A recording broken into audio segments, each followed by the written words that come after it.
Wednesdays in Lore Pod. Hi. Today we are diving into one of our favorite books that we have read of 2025. It definitely ranks up there like high for me in general at this point, but so Absolutely. we're headed to the mist-soaked kingdom of Blunder, and I'm so excited to dive into this magic system. It is so fun because it's the typical magic has a price and secrets are lurking in the shadows. It is One Dark Window by Rachel Gillig. Yay, so Rachel good. Gillig! So good. We love her. She quickly became one of my new favorite authors. I was like, because the way she wrote this book was like nothing I had ever read before, and I just ate it up. Like it was so delicious, so great. Listen to it extremely quickly.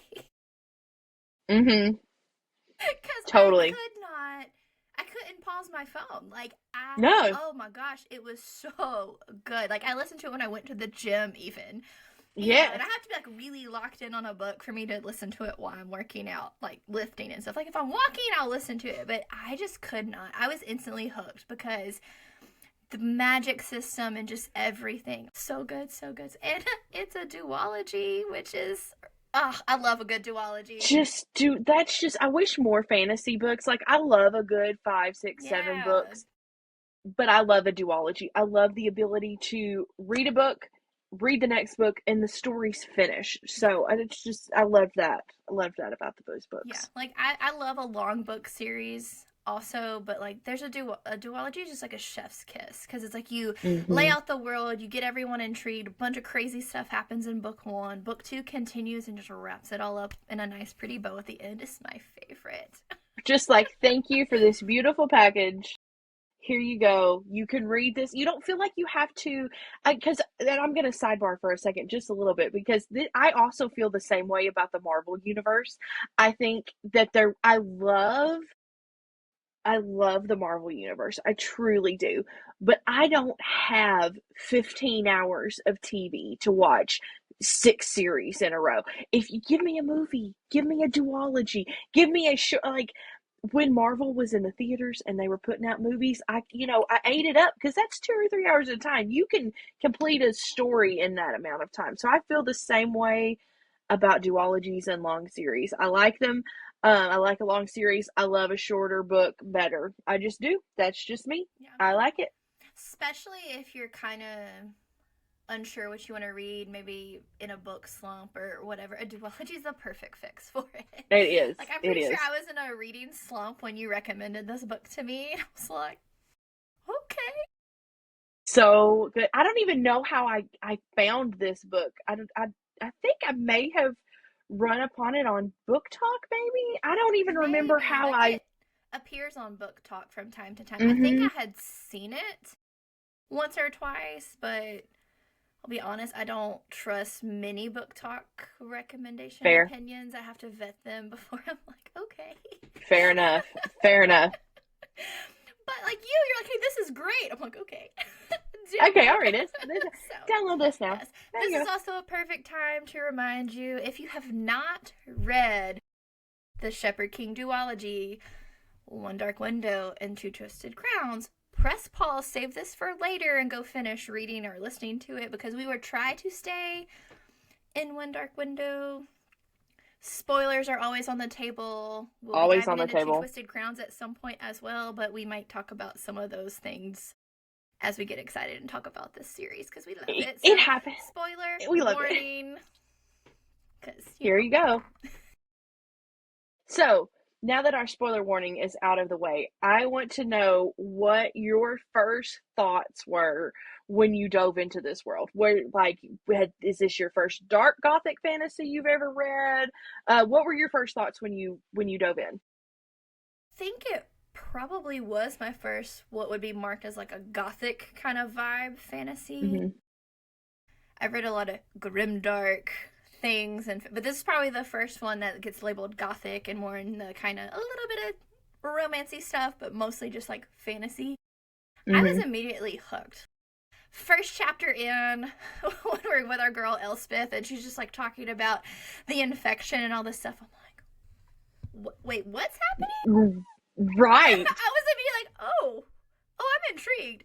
And then when she starts, introducing a little bit of taste of the magic system, I was like, The oh, magic I've never read system. anything like that Oh, before. And it's so good. It was easy to pick up and to follow. mm-hmm. Like, it's not like, oh, it's super simple, blah, blah. No, it was exciting but easy to follow. It just kept me, had its hooks in me.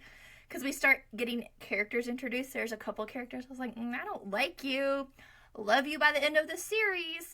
Absolutely. Only because you, Elm. I did not like you through most of the first book.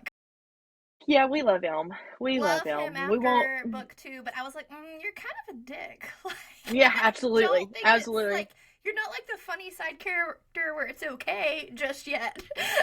So, He becomes a great character. He gets so much depth in book 2, and I can't wait to yeah. talk about him there. Yeah. Like, it is just, it's so good. And then, like, one of the thoughts I had, this I'm with you. This was the first gothic fantasy that I have ever read, and it turns out I really like those because I have Yeah. read lots of them since then.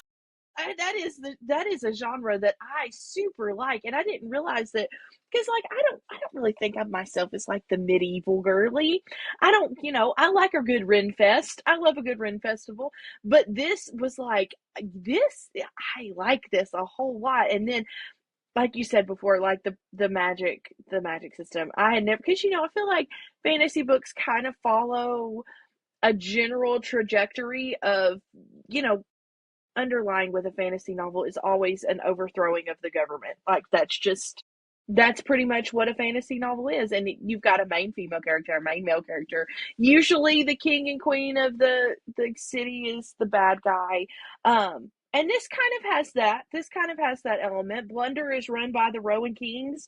Um, Screw you, Hoth Rowan. I'm just gonna go ahead and we're gonna start out there. Hoth Rowan is one of oh He gets what he hate that guy. deserves. He does. Don't He like does. And I really him. hate that guy. From like And first then time he makes a page, like a return or appears on the page, I'm like, oh, I don't like you. You're awful. Like it just like had a I know feeling he was gonna be bad. he was just so bad. And he was like and like the fact that he is not even the king of Blunder. There's the Blunder king Yeah. that is he's who's coming into power. So that like what is coming for the kingdom is worse than what they have now. So they've got that element, and then let's just jump in. Let's just jump into Providence cards. That is such a unique magic system. That Yes. is so I've never read anything like it. There's nothing on the market that I know of right now. If you know of something like that, drop it in the comments and let Yes. us know because I want to read it. But I enjoyed there it is so much. Like, and just for her to lay it much. out, it made sense. But it was Yes. also really cool to find out what they did, but also what the cost of using them too much was. I was like, Right. oh, that's so cool. Because it's not the, I'm not going to say the typical cost of magic. Like, magic Right. always has a price in every It is. world we love to dive into. But the cost is always very different, which I so Absolutely. have enjoyed seeing what it is in various worlds. But this one was really exciting. Yes, and it's like each card had a different cost. Mm-hmm. And that was super unique. Like, because usually, like magic, it's just like one magic itself is a general Yeah. cost. But with each card having a different cost, like, I'm going to go ahead and read through what the cards were, and I'm going to go 12 to 1 because that's how they're numbered.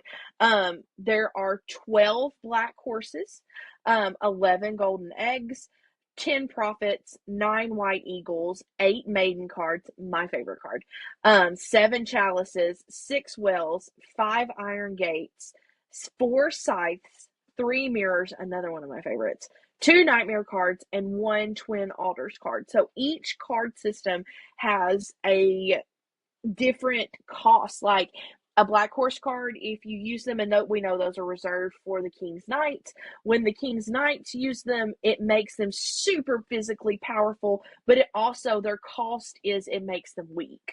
And they're weak for a general amount of time. So it's just so good. It was so cool how basically whatever you gain by using the card, the opposite is what starts happening to you. Absolutely. Like, the Yes. Golden Eagle, I think, makes you more brave, but it also heightens your fears. It's like, Yeah. oh my gosh. Yeah. Like, these are Yes. so cool, but also, what? I know, right? Would Oh, you want God, to like, use it? You know? And, like, how much do you use it before that starts happening? Is it, like, an instant? Or... yes. When she comes on and she's like, they tap the card 3 times, and I'm just like, so you can't just accidentally turn your Providence card on. There's so many, like, Right. there's, And it's it's also so like people keep good. them on their person because people can steal them. It's also against the laws to steal certain ones and everything. And what I thought was really cool, how the whole, like, system of Blunder survives and dies off of this card system. Yeah. Essentially, like, the problem they have in Blunder is they're surrounded by mist that makes you go insane if you don't carry a special, like, charm with it. Which I thought, I was like, what? And then it talks Spirit about of the wood, man. the She's a salt bad in the bitch. air with the magic and all this, and they can't unlock the mist until they reunite the deck of cards. And guess what card's missing? Wah, wah. Ta-da! Twin Alders. The only one that there's a single card on. But it's just, it was so interesting, and it's like how people, you know, hold on to these cards and da-da-da-da-da and all this. And, like, we quickly learn Elspeth can see the colors of the cards. So cool. That is such a cool, like, Right? that is so cool. Because that is, like, each card has a different color. So she can see, like, obviously the black ones are the black ones. I think the mirror is purple. The Nightmare card is yellow. Wells are blue, Maidens are pink, and she can see them, and that is just so cool. It's also really interesting because, like, very quickly in this book, we realize not only is there the Providence cards, you know, the King's been trying to reunite the deck for years, trying to unlock it and stuff, but there was an infection that swept across the kingdom, and many who are infected end up getting unalived because they get some type of weird magic, and magic is outlawed. Absolutely. I was like, And we know that the Shepherd King Yeah. that made the deck, he's the Shepherd King that made the deck of cards with the Spirit of the Wood. He was the first person that was infected. And he wrote a I think the book. Spirit. that- Yes. Oh, yeah. oh man, I wish I had a book of just the book, like the book of. Is it called Book of Blunder? Yes, the Book of Blunder. Something Where like it that. goes like, Book of Alders or something like it. something like that, where you explains kind all of. the story of the Shepherd King. And all the Yes. cards and everything, and, like, so many people know the quote where it's like talks about reuniting everything to, like, finally get rid of this and all that, but we very quickly realize that Elspeth is infected. Yes, she is. Her dad pulled a quick one to get her rescued. Yeah, he did. Her dad is a Black Knight, by the way. He was like the head Black Was. Knight. Yeah, he was. Until Raven you. But, We like, love Raven you. He gets Elspeth to her aunt's house in the woods. So I'm like, wait, what? Like, this whole quick exchange early on was very exciting, but it's like, okay, she's been having to hide her whole life since she was, like, 9. You know, the infection, because she even talks about having, like, dark veins and, like, all this stuff, like, people can tell. And I love when we also realize Elspeth's not alone. No, Elspeth has a at first I thought Elspeth was crazy. Like, I really thought that she was, like, legit insane, like one of those people that ends up, you know, being sent to the sea to get better. She hears a voice in her head, which we quickly figure out, which it took a little quickly, but / not quickly, all at the same time. We know, long story short, it's one of the nightmare cards is in her head because she touched her uncle's nightmare card, and her magic from the fever has her absorb the powers of any card she touches. So that's wild. It is wild, too, because that makes her terrified. Yeah, to touch any Providence card. Because she didn't, like, tap it 3 times. She just touched it. And, like, so she's had this nightmare living in her head, you know? But he saved her when she was little. Because people were coming to her house, and I'm like, what? And we quickly learned that all the big families of Blunder, their last names are a type of tree, which I thought was really cool. You know, very cool. Very, very cool. Elm, Yew, Spindle. I don't Yes. remember some of the other ones, but it was very interesting. Like, oh, they all have tree last names. That's really Mm-hmm. Except for intriguing. Alder. No one's an Alder. I think no one's in, yeah. But we also learned that like her relationship with her dad is not great because No. he did what he did to save her, but she didn't come back home to his house, and her mom had passed away, and like dad remarried and has other kids. Almost like Cinderella. They're kind of like her, aren't they the set of twins? And they're, which it's kind of like a Oh, it kind Cinderella of is. I spinoff. didn't realize that. Uh-huh. But then it's also kind of like, I don't know if anybody else has watched Pride and Prejudice, the two sisters that are just goofy. Kitty and oh, what is her name? They're just kind of silly. Like they love to party, they love boys, they love to go to dances, they love to go to the ball.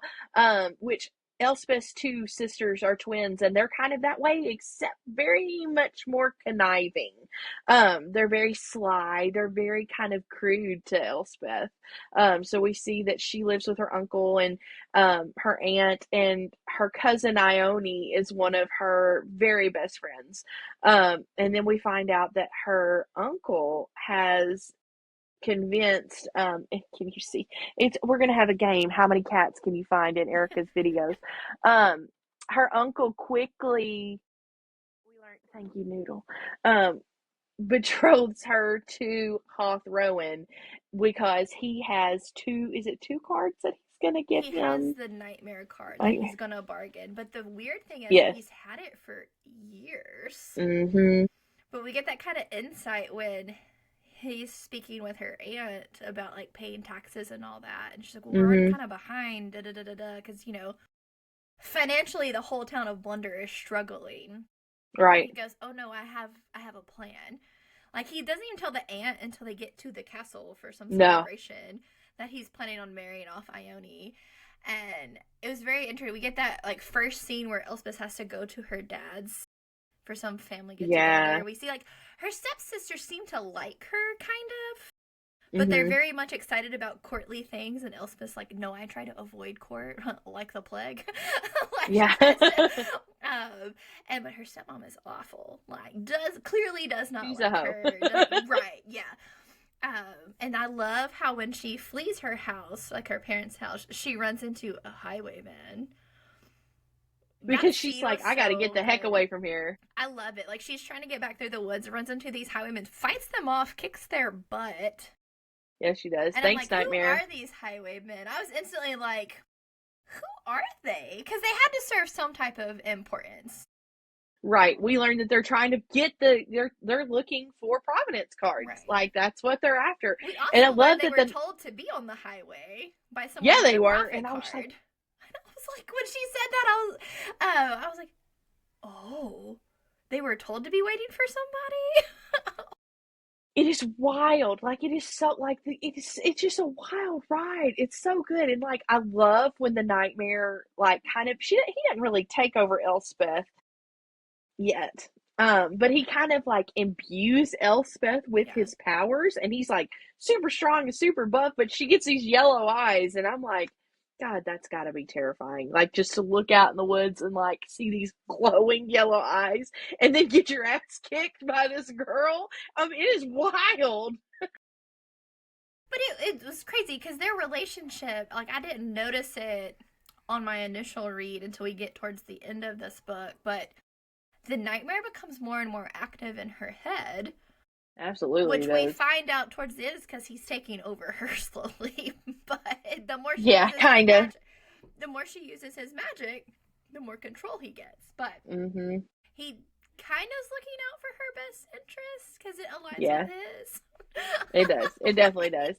And then we find Um, then we find out that Raven, you, the king of the Destriers, the king's knights, is who is the highwayman that tries to rob Elspeth. What? Oh my God! When I Well, read like that, in the other highwayman was Prince Elm, so I was like, yeah, Prince what? Elm and Raven's sister. I mean, I love the fact that it was Raven's sister because we don't get a whole lot of strong female knight characters. Love that. Love that it's a girl.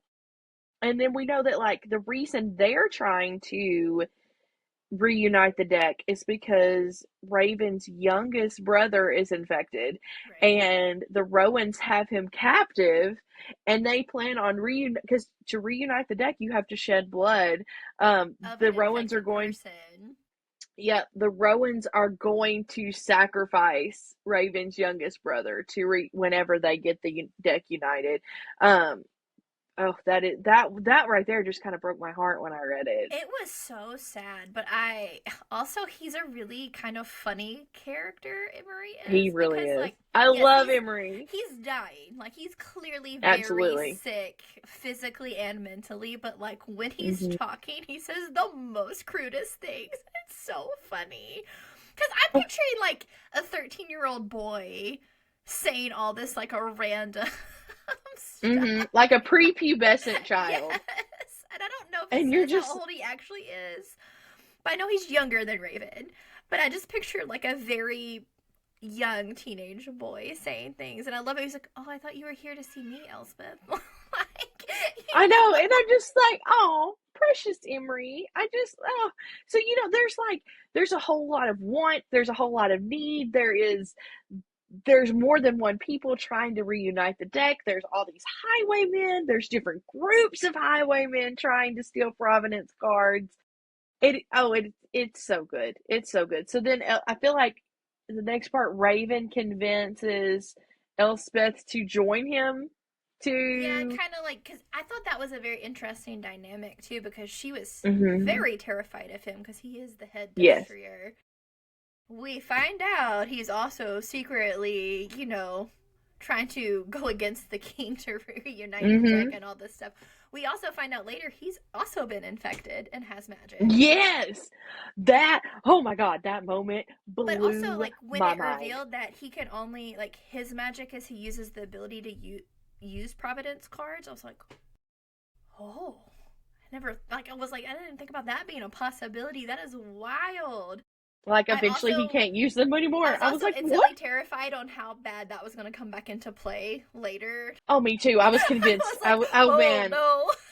Like, convinced that Raven you was dying at the end of this book because I was like, oh, you yeah. never fall for the first love interest, and they're like, Elspeth and Raven eventually kind of enter a relationship with each other. But it's like this book is not a romance book. It's about the No, like it has just story. a little bit in That's just there, a but it was side just plot. right. It was fun to watch because they weren't.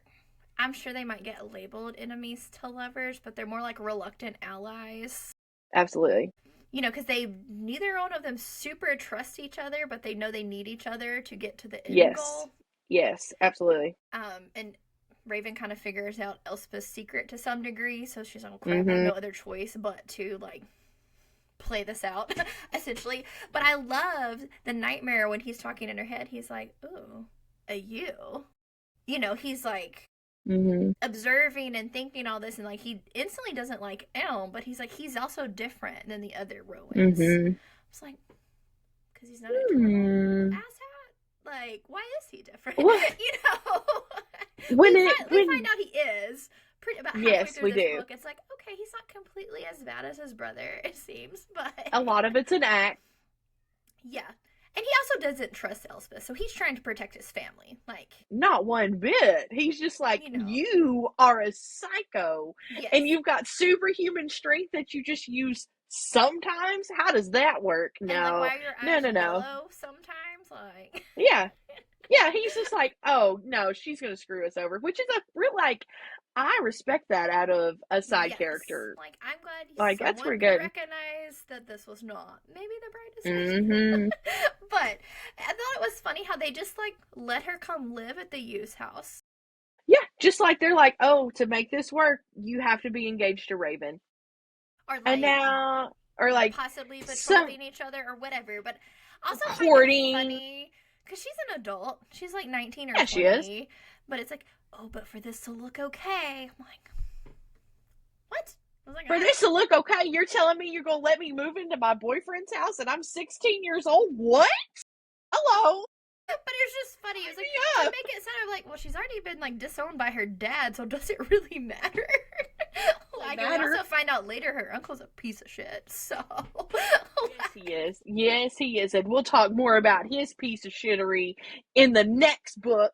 Towards the end of this book is where he really shows out. He really does. But it was just like watching them all trying to figure out how to work together and everything. Because she helps them rob a Providence card off the road as highwaymen.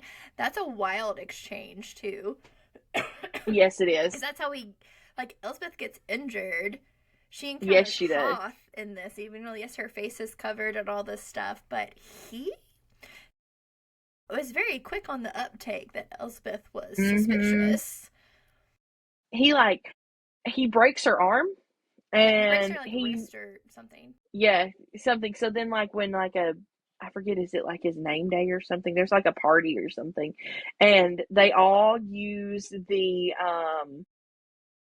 which card is it? Is it the chalice? Yeah, it's almost like truth or dare with the chalice, and but man, that was wild. Like the chalice, hold on, let me pull it up.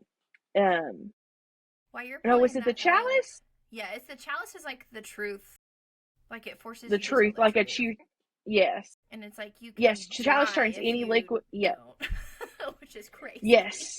The chalice turns any liquid into truth serum. Upon lying, it turns into poison. So if you're playing truth or dare and you're trying to hide, which Hoth Rowan is grilling Elspeth when it's her turn for truth or dare, were you on it? Oh gosh, my cats are literally knocking my lights around. He's always been suspicious of Raven and Elm up to something. One, because he doesn't like Raven because he's infected, and apparently him and his dad didn't like Elm because they were super bad to him and tortured him when he was a child and all this craziness. Well, yeah.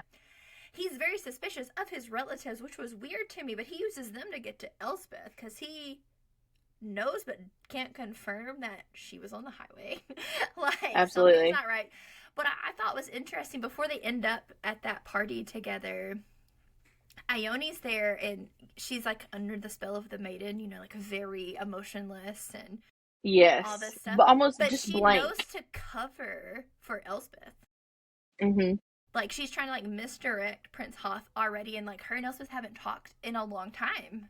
It's been several weeks. You just need to teach your cat to meow on cue and maybe insert macaroni. What's wrong?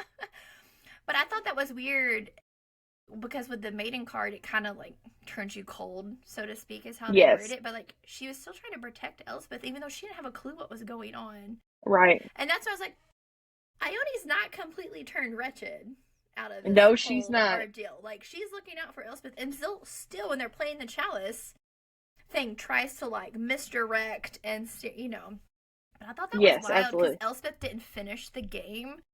The chalice tried to kill her. Because she literally almost died. But it tried to kill her. I was holy crap. She's you know what is better than getting caught by Hoth Rowan? Death. Right. But they were at her dad's house because they're trying to get his Iron Gate card and they couldn't find it. And then she wakes up on her deathbed and her dad's here, this was your mother's, I'm gonna give it back to you. And you're just great, thanks a lot, I'm almost died for this. So, and then we get the whole because the Death Traders have been pulled away for all this craziness and this and this and this, and Elspeth's uncle is you need to go to your room and da-da-da-da-da. And you're when he said that, I was you rat bastard, you are a bad guy. I just mother. It was this is such terrible foreshadowing.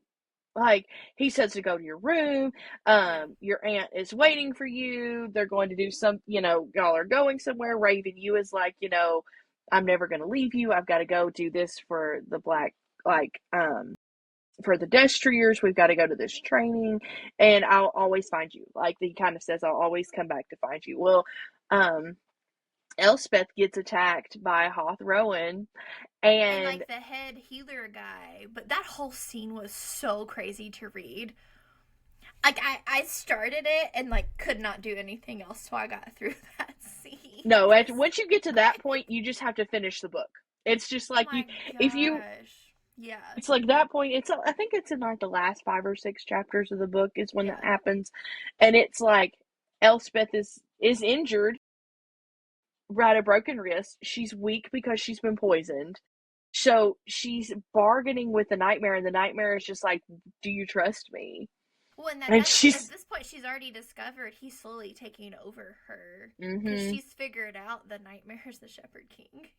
Like she's yes, put that together. yeah, And he's like, if I save you, you're gone, essentially. mm-hmm. And I was like, Like I'm is this taking how over she goes completely. out? I was She just, I gonna was like, is she getting rid "Oh of my the God, Rachel main Gillig!" character? Like right here, what? Because I've never read Yeah, anything and else of hers, so essentially, I yeah, didn't know yes, she what to does. expect. I was like, this is a duology, right? Not a standalone. Like, what is this? Like, It's like I've never read a book where the bad guy wins. I've never read a book where the bad guy wins. What is But so this book kind of ends with the nightmare taking over Elspeth, massively injuring Hoth, killing the healer, who I can't think of his because name. he's such a jerk. I just pictured the plague doctor when I picture any Yeah, of the bad the healers. Is who beak, I picture. So absolutely. And he has like this metal claw thing, yeah, which is just, creepy. he's just a Um, terrible person. and he's like out to get all the infected people, and he's a survivor of being infected too. Right. But I remember like Because when when the Raven and nightmare them, kills him, yeah. yeah. Like I remember Raven showing up, and they're like Elspeth, Elspeth, Elspeth, and like they realize like her eyes are yellow, and she's like, "I'm gonna take the fall for you guys," and all this stuff. He's like, "Better me than y'all," because he knew y'all were in on something, and that's when they Hmm. realize, or Raven realizes the nightmare's taken over Elspeth. And it's like fade So to black. I know. And then like the very last chapter when him and Elmer go into the dungeons, and like she's locked in the dungeon, and I'm just Corner, like, like balled up like a little monster, like yes. like that was And when wild. Raven's That trying to was use the nightmare wild. card to talk to her, and he's like, "Leave her alone." I was like, Leave her "Oh alone. gosh!" I was like, You "She's don't. gone." You have no business here, Raven. You. And then it's like Yeah, he kicks her out of her mind. it was crazy. I was like, Hmm. "What?" It was It so was good. It was, so many good things were in this book. I yes. enjoyed it. I immediately downloaded book 2 and started listening to it when I finished book 1. It was an immediate See, change because I I couldn't. wish I would I have. had to Oh, know how that story was ending. Like I had to know. fair, fair. Um, That book put me in a little bit of a reading slump, so I couldn't yeah, immediately go to the next one because it was so new and something that I had never read before that I was like, um, I can't process anything else right now. I just like I yeah. stopped reading for a I while, and needed to know because what was happening. Too bad. I was like, oh, so go I on. I finished the two twisted. Is it? I always want to say Two, two the two twisted twisted crowns crowns. Yeah. or two twisted trees is what I always want to call it. And I'm like, no, that's not right. So I finished two twisted crowns this year, and I wish I would have finished it sooner. Like I wish I would have just Oh dove right back god. on I in because remember it was getting so good. so excited. We were like, I'm finally reading Two Twisted Crowns. It's like, yes, I've been waiting to talk to you about it for months. Part of me was just like, I don't want this to end. Like I don't Yeah. want this to like I can't let this end. I can't let this story end because it was so good. It was My so need good. to know what was happening with these characters outweighed my not wanting the story to end. Oh God, the next book, like the first book was such good like world building, but with such So good good. plot that it made Two Twisted Crowns just phenomenal. It's just Yeah. as equally as good as the first one. Yeah. This is definitely a series I recommend to a lot of people who are like, I Mhm. like fantasy, but I don't want like a crazy amount of book series, or they're kind of like, I don't know what to read. I'm like, this is a good one to, Mhm. because it's different than a lot of other things I've read.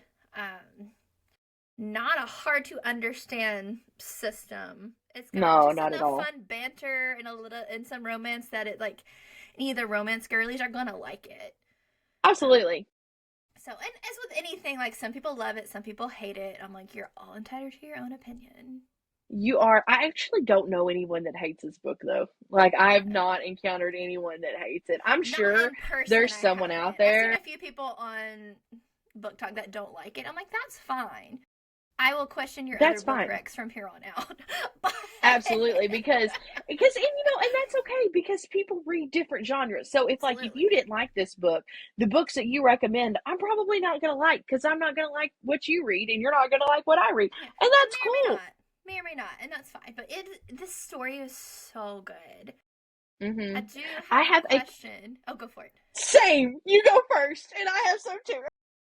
I was gonna ask what, like, we know your favorite Providence card, but would you want that Providence card and the cost of using it or not? Okay, so after I read, and we talked about it a second ago, my favorite Providence card is the Maiden card. And it really didn't become my favorite card until the second book. And I don't want to spoil it because that's a good plot point to talk about in the Okay. next one. The Maiden card, it said it is an immense beauty, but it leads, like, the more you use it, it leads you to a cold and unfeeling heart. Part of me really loves that because I care a whole lot about a whole lot of people and a whole lot of things that I wish I didn't care about. Honestly, like, I wish I did not care that the turtles were being affected by straws. Like, I really, really wish I didn't care. And I totally really wish that, like, I didn't care about, recycling and the environment and all of this other stuff. But I do. And it sometimes because I wish I could have a little bit less caring. That would make me a horrible person, but I really like that about the card. And Yeah. that's really, really vain. But when I first read the card, like, I like that about the card when I first read the series. The other card that I really liked is the mirror card. The mirror card gives you invisibility, but if used, the veil of the ghost world is lifted. So you start literally going insane by seeing ghosts. Invisibility is just a cool thing for me to have. So that initially, that was my favorite card when I read One Dark Window. When I read Two Twisted Crowns, it was immediately the maiden card. So what about you? What is your favorite Providence card? Okay, probably the Dark Horse. Okay, oh, Like, good it's very choice. common, but it makes you like strong and like fast and can do all kinds of cool Hmm. things.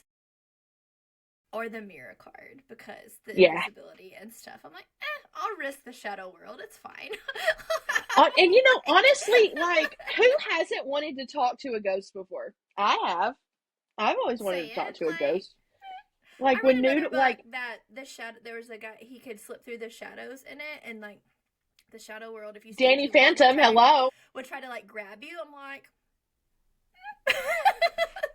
maybe it's fine. It was a very interesting like cost of magic. Cost of using it was you risk not being able to get out of the shadow world and everything. Like, it led to some cool dynamics in the book. So I'm like, the mirror card sounds fun. Like, I think those two would be my favorite. I It had more would. And like, appreciation for the mirror card in the second book. absolutely. I was like, Absolutely you do. oh, everyone needs one of those in their pocket, just Absolutely in they do. Because case. just in case you need it. Because guess what? In Blunder, you need it.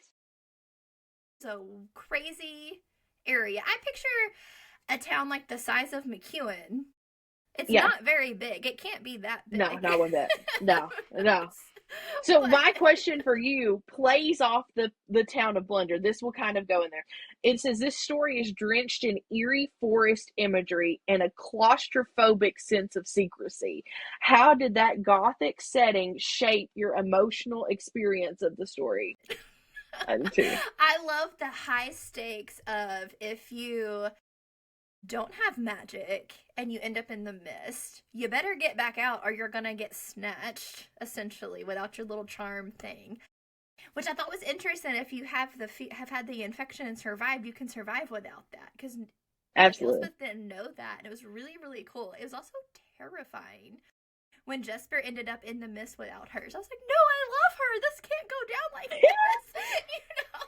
It was so stressful. It was so stressful because I was like, dang it, she's just gonna kill everyone off in this And it book. was like a big action because it's when they were trying It to was. steal the Providence card and all this. I was like, there's too many things happening at once.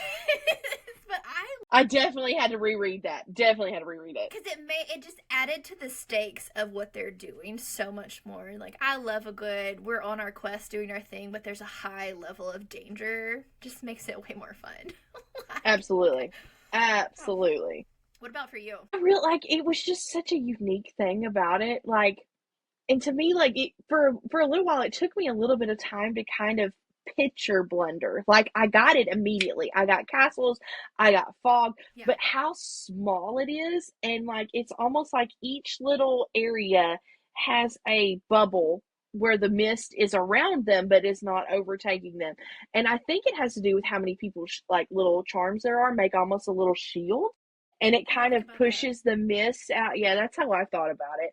Because there's not really walls, and if you go into the mist, it you have to have your charms, so it is what it is. But I liked the mist part about it. I like the fact that there are spirits in the mist that we don't know about, that we don't understand yet. But she makes it a point to say that, hey, you should kind of pay attention to this because we're going to dive more into this in the next book. Um, but that's kind of how I felt, and it is kind of claustrophobic. Just the fact that like, um, if you go into the mist kind of like encompasses you. And most people have their charm, but they also have a secondary charm just in case they lose that one charm they have, or someone with them loses that one charm. And can you imagine being in the mist with someone like you super care about, traveling about, and they lose their charm and they go insane and then are snatched off by the fog, and you're just like, where'd you go? And you don't know. Like they're gone forever.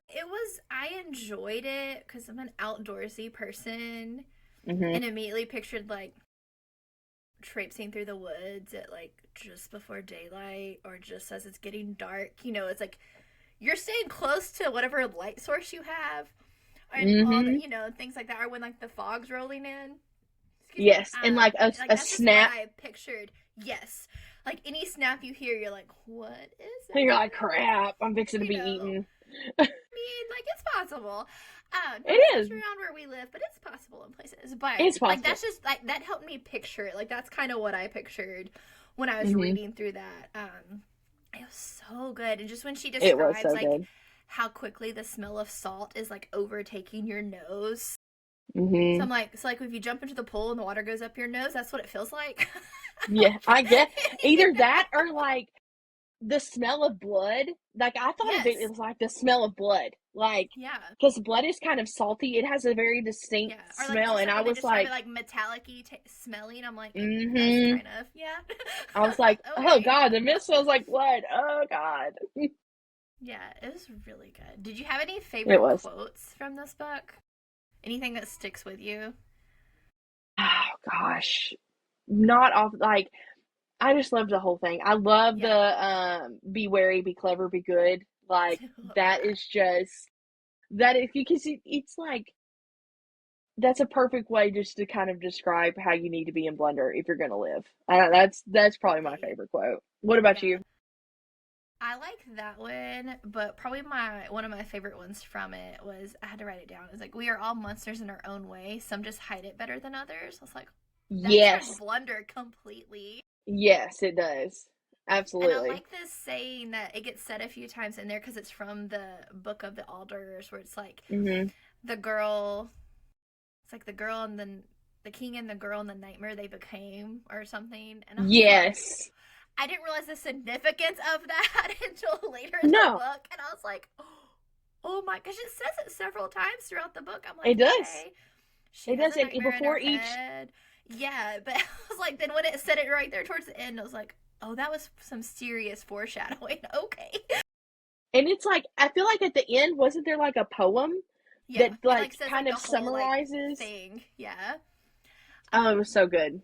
but this was such, and it wasn't. It's not a very big book. Mm-mm. It's what like three, four I hundred think pages maybe. 300, I don't. 400 pages, Yeah, so I don't it's have it's it in reach. I'm completely like it's up doable. there. But yeah, so doable, so easy. Hmm. Sorry if anyone hears the shenanigans my family's up to in the Hey, background. if it's your shenanigans, my cats are knocking my light around. But this They've book got cotton was balls they're playing with on the ground. fair. I thoroughly enjoyed my journey in Blunder and was Absolutely. left in so much shock at how this book ended. I was Yes. just like, so good. She immediately after this book, and definitely after I read Two Twisted Crowns, I'm like, anything Rachel Gillig writes, I'm gonna buy it and read it. Absolutely. Absolutely. Like, I was just like, this is one of my favorite I authors. am And so then, like, excited for the other things she has coming out in the over the next few years. Like, me too. I I'm so can't wait to talk excited. about The Night and the Moth. I can't wait to talk about Two Twisted Crowns. It's just, she has such a great writing style. She writes very eloquently. Like, She does, yeah. it's almost lyrical. Like, it kind of ebbs and flows, and it's just good. She writes very well. Yeah, I will say something else I thought was funny because there's not just like a ton of romance stuff in this book. Hmm. Was when Raven and Elspeth are in his room and he's talking about, "Oh, can I kiss you?" And she's like, "You already have." He's like, "Not on your lips." Yeah, and you're like, ah! So funny, and that scene, I was just like, "Oh, that's perfect." Like fun humor to insert and like move on. So for anyone who's not like loving heavy, spicy books, this is a good book to read. Like it just has a Yes, it little bit has of some. stuff in There's it. a romance scene in there, and Yeah, you, hey, Raven, you knows what he's doing. That's he all we're gonna does, but say. it's not anything crazy. So if that's not your thing, this is still a good book. Yes, it Um, is. I thoroughly enjoyed it. Definitely, Same. it's one I frequently recommend. I enjoyed the gothic kind of vibe with it. So Hmm. if you listen to this and you have some other good gothic recs, please drop them in comments, Drop DM them. us, because I'm going to add them to my list of things to read. But that is all for our discussion of One Dark Window. Just going to remind you, in Blunder, even the light hides secrets. Thanks for Yes, joining it us in the does. mist, and we will catch you next time. Thank you. Bye, guys.